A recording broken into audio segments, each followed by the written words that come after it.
Hello everyone, my name is Manish Kumar Yadav. Today here we are going to discuss very important topic. It is meiosis. Okay. So the very first thing which we are going to discuss in this topic is the term meiosis. Term meiosis. Which scientist gave the term meiosis and what is the meaning of meiosis? Okay. So let's discuss about that first. So here we have term meiosis. In the meiosis word, first word which we are going to take is meo. What is the meaning of meo? Meo means here we are going to lessen something, to reduce something, and that's why its name is meiosis. Meiosis is known as reductional division because in meiosis, meo means to reduce the number of chromosomes. Okay. And the term meiosis was given by two different scientists. These scientists are Farmer and Murray. These two scientists gave the term meiosis. Now we can discuss about the discovery part of meiosis. Here we have two different scientists who discovered meiosis. So the very first scientist we have Van Beneden and second scientist we have Strasburger. These two scientists discovered meiosis in plant cells and animal cells.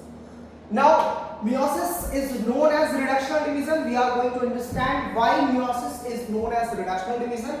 What is the reason behind that? And we will also see that how the meiosis occur in different type of cells. Okay. So now let us understand why meiosis is known as reductional division.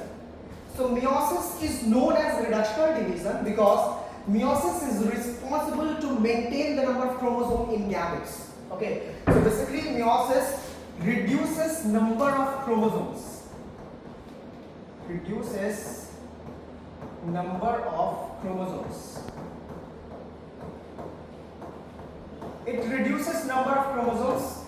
In order to maintain the number of chromosomes in gametes, it reduces the number. How and why it is required? So let us start with one cell. Here we are going to take one cell, and this cell has two chromosomes. Here we are taking just two chromosomes, but it is a diploid cell, and we are assuming that in this particular cell we have total 20 chromosomes. But to just understand this, we are taking just two chromosomes in this particular circular shaped cell. Okay. So it is a diploid cell. You can see 2n is diploid and it has total 20 chromosomes. And this particular cell is present in G1 phase. G1 phase. So any cell which is present in G1 phase and it is diploid cell, then another name which we give for it is meiocyte.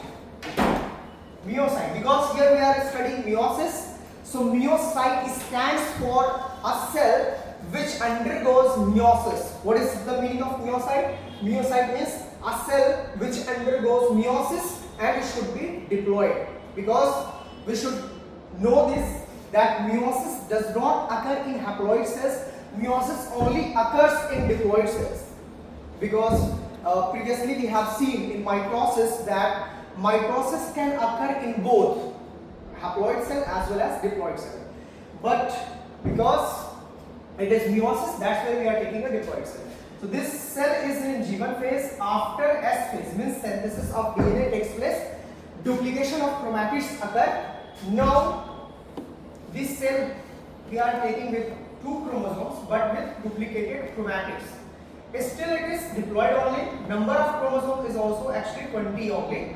But you can see this cell has duplicated chromatids and now it is in G2 phase. G2 phase. So after G2 phase, it completes interphase and it enters into M phase. In the M phase, it is entering in meiosis first.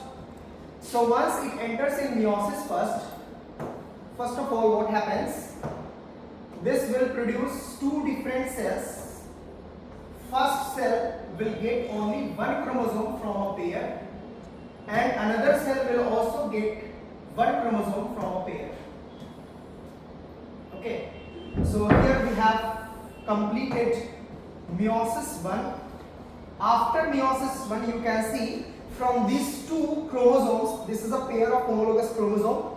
From these two chromosomes, each of the cell gets only one chromosomes. So this is a diploid cell And here now we have haploid cells. Haploids will get half the number of chromosomes. So here we are getting only 10 chromosomes in each cell.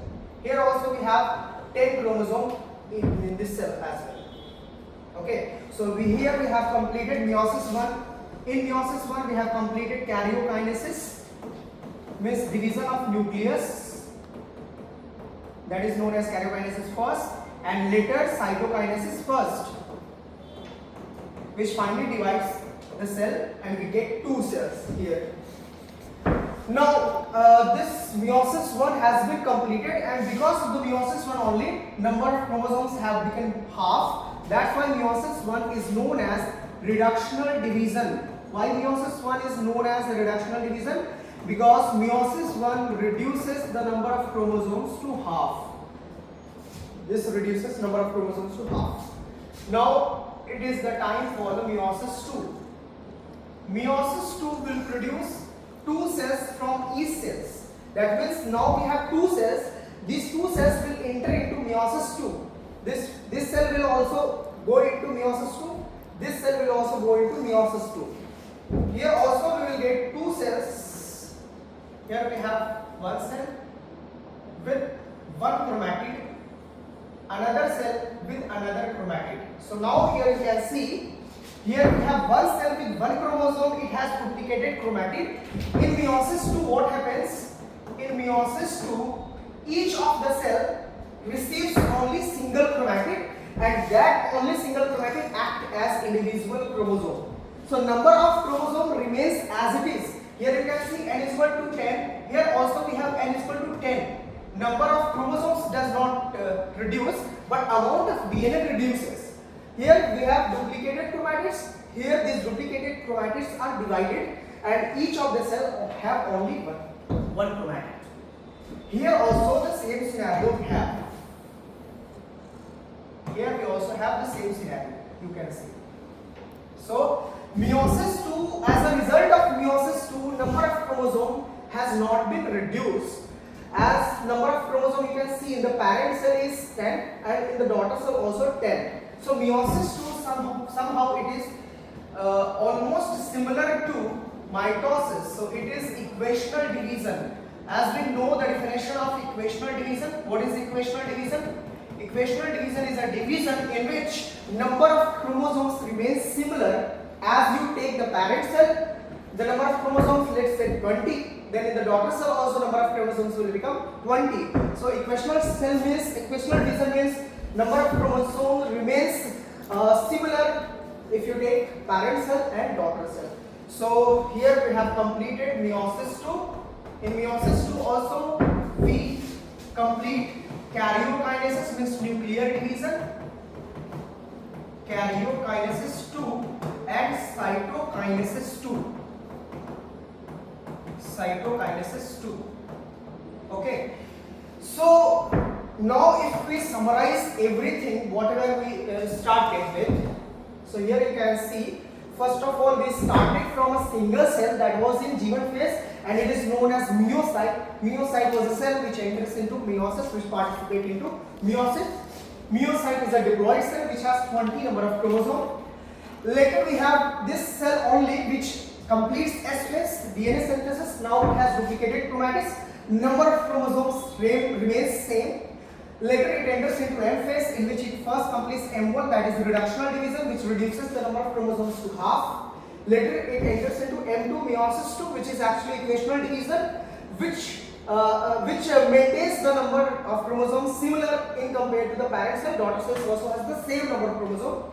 So overall it has two things. First M1, second M2. M1 means meiosis 1 is a reductional division. M2 means meiosis 2 is a equational division. But overall meiosis is a reductional division because here the gamete formation takes place, which has half the number of chromosomes. So in this lecture we are just continuing here. Thank you so much for watching this video. Thank you.